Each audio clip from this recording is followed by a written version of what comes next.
bienvenue dans l'interview. Aujourd'hui, je reçois Zakia Khattabi. Bonjour. Bonjour.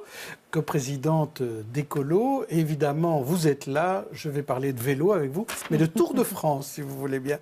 Est-ce que cette arrivée à Bruxelles et ce départ du Tour de France en 2019 depuis la capitale, est-ce que c'est une bonne idée? Je vais vous demander votre réaction. Je vous en propose 3. La première, c'est un bel hommage pour Eddy Merckx, puisqu'il a gagné il y a 50 ans.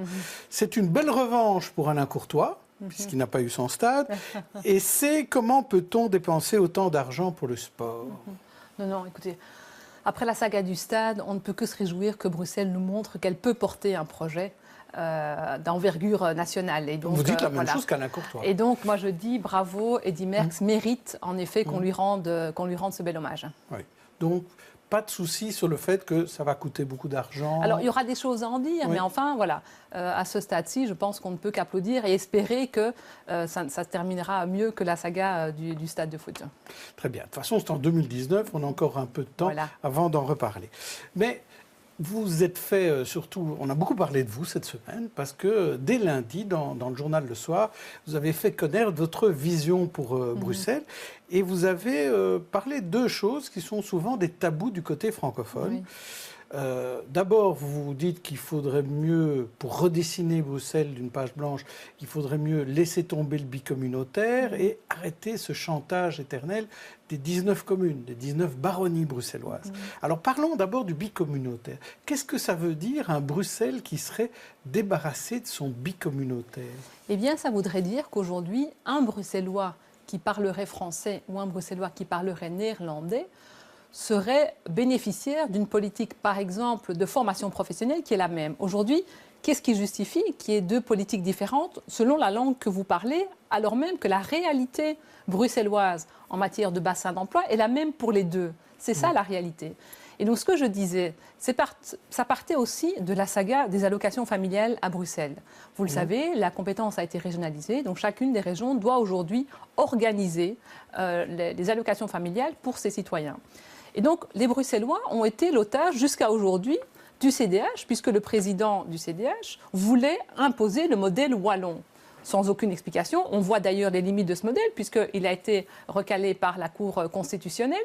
Et donc, l'idée était de dire, mais on n'a pas besoin que M. Ludgen ou quelqu'un d'autre en Flandre impose une vision à Bruxelles. Nous pouvons porter une vision pour les Bruxellois, qu'ils soient francophones ou néerlandophones, parce qu'ils partagent une réalité quotidienne. Et donc, c'est parti de là. Alors, à côté de ça, il y a évidemment aussi l'enjeu, vous l'avez évoqué, des communes. Et là, c'est aussi parti d'une réflexion que j'ai entendue, d'ailleurs, sur votre plateau, autour de l'enjeu du décumul. Vous le savez, les écologistes souhaitent que le Parlement bruxellois ne soit plus composé que de députés qui se donnent à 100% à leur fonction de député. Et j'ai entendu sur votre plateau M. Charles Piquet, qui a, faut-il le rappeler, était le premier ministre-président de la région, qui a été presque sans discontinuer ministre-président de cette région, et qui nous dit la bouche en cœur que, en fait, des députés qui ne cumuleraient pas ne seraient que des gras-de-papier. Alors là, moi, je suis tombée de ma chaise. Quelle négation du fait régional. Et donc, partant de ces deux actualités, j'ai voulu réaffirmer le fait que Bruxelles doit pouvoir décider pour elle-même, indépendamment des intérêts locaux et indépendamment des intérêts de la région wallonne ou de la région flamande.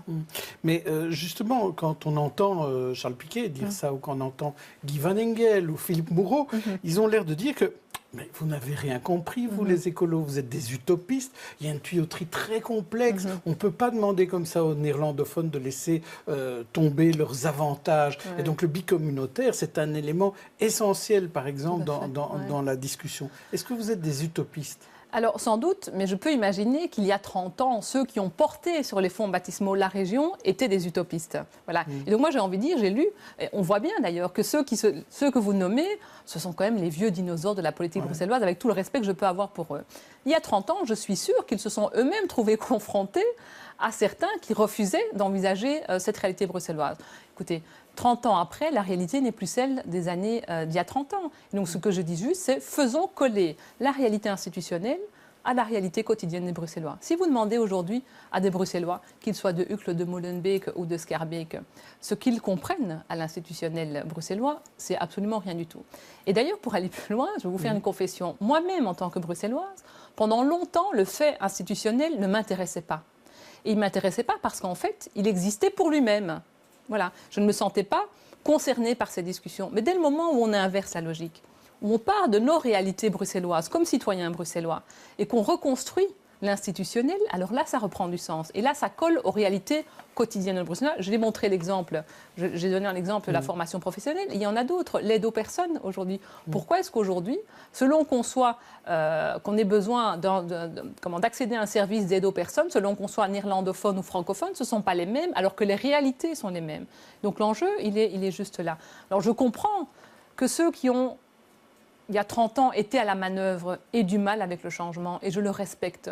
Mais je pense qu'il y a une jeune génération dans les partis des messieurs que vous citez, qui, eux, me suivent. Je dois dire que j'ai reçu beaucoup de réactions très enthousiastes de cette nouvelle génération d'hommes et de femmes politiques. Et comment convaincre les néerlandophones? Parce que souvent, c'est l'argument, on dit vous n'arriverez jamais à convaincre les Flamands. Et d'ailleurs, Groen, vous n'arriverez jamais à les convaincre non plus. Alors, la réalité... Vous les avez convaincus? Absolument. Oui. Donc, pour le moment, nous sommes sur une dynamique pour 2019 qui s'appelle Samen Ensemble. Donc le projet qui sera présenté aux Bruxellois sera celui-là. Surtout les enjeux institutionnels.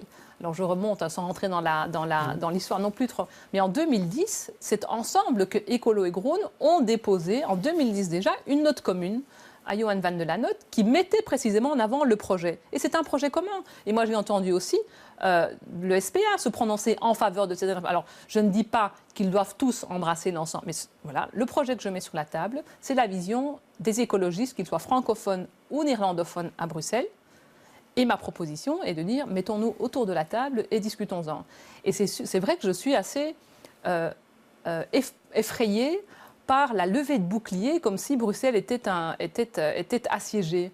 Je suis bruxelloise au même titre que M. Moureau, M. Piquet et M. Van Engel, et je pense que ma vision de Bruxelles a autant le droit de citer que la leur. Donc ce que je leur demande, c'est de ne pas le balayer d'un revers de la main comme ils l'ont fait, et qui montre bien précisément que Bruxelles est l'otage de certaines visions, mais d'accepter de se mettre autour de la table et de faire évoluer Bruxelles au vu de la réalité actuelle. Mais ça veut dire aussi qu'on doit pouvoir parler de fusion de communes ou peut-être de limitation de communes différentes, de rôle entre communes et régions différentes. Ça veut dire que vous êtes prêts aussi à parler de ça? Parce que là, il y a une grosse demande du côté flamand. Tout à fait. Et donc, il y a beaucoup de tabous, vous l'avez dit vous-même. Et là, je pense que ce qui fait la singularité de la sortie, c'est de dire on n'en a plus. Oui. Voilà, on parle de tout. Et le fait d'oser parler de tout permettra peut-être en effet d'objectiver la situation et de fermer la porte à certaines velléités flamandes, le cas échéant. Mais le fait de systématiquement refuser, d'abord on a vu, quand les francophones sont demandeurs de rien, ce que ça donne. On a 500 et des jours de crise parce qu'on ne s'est pas préparé et qu'on n'a pas eu de vision. Et donc ici, moi de manière très sereine et plutôt positive, j'en appelle à ce qu'on repense un Bruxelles à l'aune de la réalité de 2018. Alors faisons l'exercice sur les allocations familiales, parce que vous en avez parlé au début. Oui. Les allocations familiales, bon, elles ont été régionalisées, c'est un fait. Voilà. Elles existent côté wallon, elles existent côté flamand. On sait comment ça fonctionne. À Bruxelles, on ne sait toujours pas. Oui. Alors, en fait, il y a un modèle sur la... Moi, j'ai entendu qu'au gouvernement, il y avait un accord entre 5 partis de la majorité et qu'il n'y avait que le CDH. Donc l'idée n'est pas de dire... C'était pas vrai. Oui, alors entre-temps, oui, d'accord, mais ce sont des partis. Donc c'est un jeu, ce qu'il faut se dire, c'est qu'on est dans un jeu particratique. Mais sans parler des partis, sans parler des partis. Je veux dire, un modèle existe. Est-ce qu'on doit être plutôt se dire, il faut être comme le voisin de la région d'à côté, ou est-ce que tous les enfants doivent être égaux au sein de la même région? Alors, indépendamment de ce qui... Oui, je suis d'accord. Et d'ailleurs, nous avons mis sur la table en avril déjà un modèle. Et donc moi, je ne me dis pas est-ce qu'il faut que ce soit à côté, je me dis qu'est-ce que je veux pour les enfants bruxellois. Voilà. Ce que je veux, c'est que... Oui, et donc le modèle des allocations que nous avons mis sur la table est un modèle qui remet en question le fait que ce soit une politique nataliste, mais par ailleurs, on intègre aussi l'idée que c'est un des leviers en matière de politique de lutte contre la pauvreté infantile. Voilà. Partant de là, en effet, on veut une égalité entre les enfants, on veut aussi que l'on continue à attribuer à certaines familles qui en ont besoin des compléments, etc. Mais donc c'est bien, à partir de la réalité bruxelloise, le fait d'en faire un outil supplémentaire de lutte contre la pauvreté infantile et aussi au vu des réalités aussi démographiques, ne plus en faire un outil d'une politique de natalité. Dernier mot sur cette question d'avenir de Bruxelles, côté flamand et notamment NVA.